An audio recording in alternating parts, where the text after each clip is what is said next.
तुळजापुरातील सीसीटीव्हीवरून operation टायगरची चर्चा सुरू झाली. धाराशिवचे आमदार कैलास पाटील ऑपरेशन टायगरचा दुसरा भाग असणार आहे, तसा दावा पालकमंत्री प्रताप सरनाईक यांनी केला. सीसीटीव्हीच्या माध्यमातून कैलास पाटलांवर वॉच ठेवून ऑपरेशन टायगर करणार असंही प्रताप सरनाईकांनी म्हटलंय. याला आमदार कैलास पाटील यांनी उत्तर दिलंय. माझ्यावर पाळत ठेवायची असेल तर 24 तास कॅमेरे असलेली गाडी माझ्या मागे लावा, असं कैलास पाटील यांनी पलटवार केला.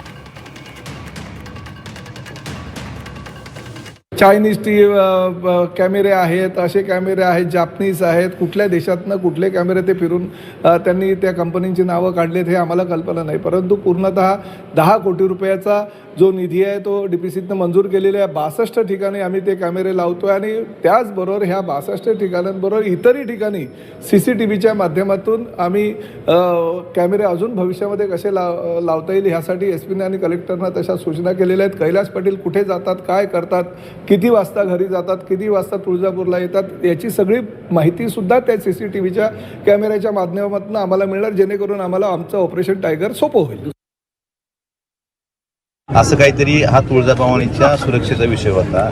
प्रत्येक माणसाच्या अस्मितेचा प्रश्न आहे, आपल्या भावनेचा विषय आहे आणि तो विषय डायव्हर्ट करण्यासाठी असं काहीतरी ऑपरेशन टायगर अशा गोष्टी ह्या बोलत आहेत. खरं तर ते जबाबदार व्यक्ती आहेत, या जिल्ह्याचे पालक आहेत, त्यांनी या बाबतीतली वस्तुस्थिती समोर आणली पाहिजे. जिल्हावासियांसमोर, राज्यातल्या तुळजाभवानीला मानणाऱ्या प्रत्येक भाविकासमोर ही जी वस्तुस्थिती CCTVच्या बाबतीत आणली पाहिजे. त्याची टिंगलटवाळी करणे, चायनीज जापनीज असं बोलणं हे मला त्यांच्याकडनं अपेक्षित नव्हतं. खरं तर माझ्यावर कुठं सर्व्हिलन्स ठेवायचे ठेवा. त्यांच्या परिवहन विभागाकडे एक तसली गाडी असते, त्याला कॅमेरे असतात, ती गाडी काय माझ्या मागं राहू द्या, काही अडचण नाही मला. पण काही गोष्टी मी बोलत नाही, आता योग्य वेळेवर बोलेन.